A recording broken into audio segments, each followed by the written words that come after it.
जन्मसिद्ध हक्क आहे आणि तो मी मिळवणारच अशी सिंहगर्जना करणारे लोकमान्य टिळक यांची आज पुण्यतिथी.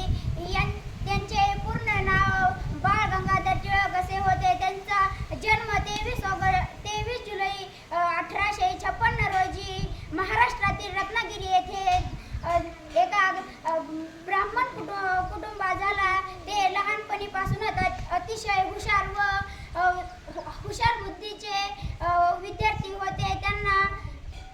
त्यांनी पुढील शिक्षण BA व LLB असे पूर्ण केले. टिळकांना इंग्रजांनी ताब्यात घेतले, त्यांना अटक केले व त्यांना अटक केल्यावर त्यांनी तुरुंगात सुद्धा त्यांनी गीता रहस्य हा ग्रंथ लिहिला.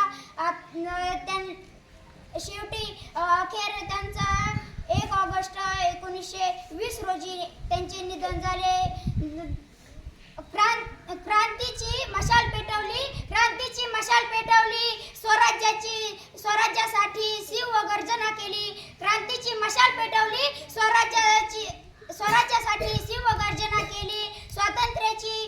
स्वातंत्र्याची नवी प्रेरणा लोकमान्यांनी जनतेला दिली. एवढे बोलून मी माझे 2 शब्द संपवतो. जय हिंद, जय महाराष्ट्र, जय लोकमान्य टिळक.